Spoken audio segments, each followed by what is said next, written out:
going to continue on, and we're going to now look in your textbook, and we're going to do and work our way through these 3 problems.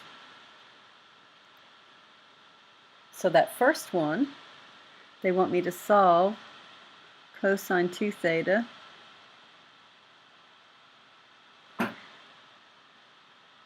So I'm going to do a double angle for the cosine there, and I'm going to be picky and go ahead and pick the double angle formula that's already got the sine squared in it. And then I'm going to go through and I'm going to add a 2 sine theta to both sides. And then I end up with 1 equal to 2. So when that happens in math, there is no solution. So let's check the graph. So again, I'm going to pull up the Desmos. You could use your graphing calculator. I'm going to put in the left-hand side of the equation. And then I'm going to put in that right-hand side of the equation. And I can definitely see there's no solution because the 2 graphs do not cross each other. So now this next one, and there's a couple ways you can solve this one.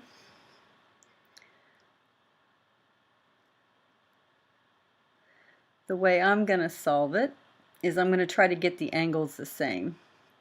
So when I've got sine of 2 theta plus sine of 4 theta equal to 0, I'm going to leave the sine of 2 theta alone, and I'm going to look at this and say, well, that's the same thing as sine of 2 theta. And then I'm going to use the double angle identity there. So I've got sine of 2 theta plus 2 sine of 2 theta cosine 2 theta equal to 0. And I can factor out a sine of 2 theta.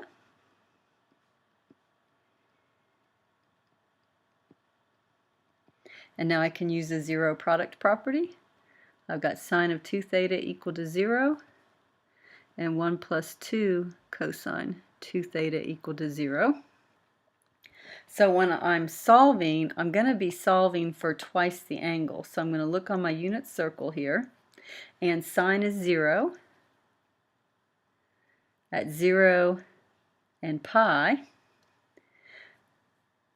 finishing this one, cosine 2 theta is equal to negative 1/2. So cosine is equal to negative 1/2 at 2 pi over 3 and 4 pi over 3. So I'm going to now set not just the angle, but twice the angle to these 4 solutions.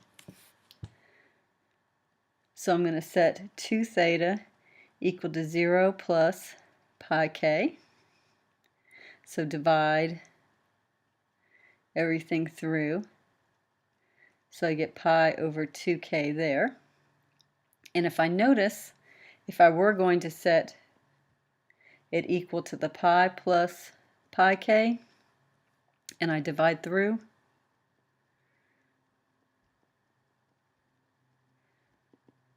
this answer here is in that one, so I don't have to worry about that. So now I'm going to set the 2 theta equal to the 2 pi over 3 plus 2 pi k, divide everything through by 2.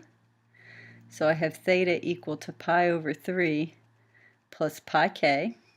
And notice how when you solve it this way, it takes care of the fact that your period changes from 2 pi to pi. And then I have 2 theta equal to 4 pi over 3 plus 2 pi k. Same thing. I'm going to divide everything through by 2. So I have theta equal to 2 pi over 3 plus pi k. So there's your 4 answers there. I'm going to check it on the calculator. So I had sine of 2x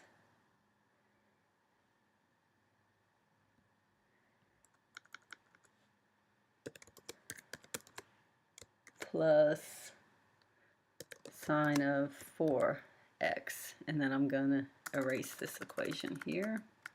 And I'm interested in zeros. So I have a 0 at 0, pi over 3, pi over 2, 2 pi over 3. And so we're going to look at this very last problem, which is 94 in your textbook. And they go through and you can read it, and then they talk about how they got or they came up with this equation. And then in part A, they want you to take this equation. So if you were in calculus, you would develop that a of theta by yourself. If you guys want some extra credit test points, you can develop that equation and prove it and give it to me. But I'm going to go to part A, where you would do something in calculus where you take that a and you'd actually take a derivative and come up with this equation right here, which is what they want us to solve, between 0 and 90 degrees. So when I'm looking here, I'm like, okay, I've got the double angled formula, so I'm going to put in 2 cosine squared theta minus 1 plus cosine theta equal to 0.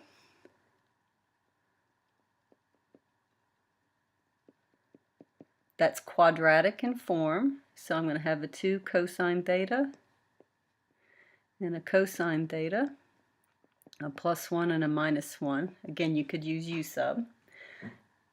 And I'm now going to use the zero product property.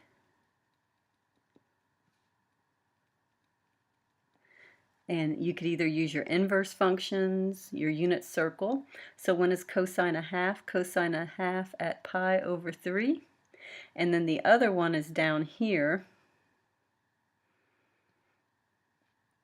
but they had a limit from 0 to 90 degrees. So I'm just going to look at that one. And cosine is 1 at 0. So those are the two solutions. And this one is also between the limit. So my angle is pi over 3, but they want it in degrees. So at a 60-degree angle, that would happen there. And then what is the maximum area of the opening? You would come back into this equation and you would substitute in the 60 degrees. So I'd have area 60 is equal to 16, and that's a sine of 60 degrees. Cosine at 60 degrees plus 1.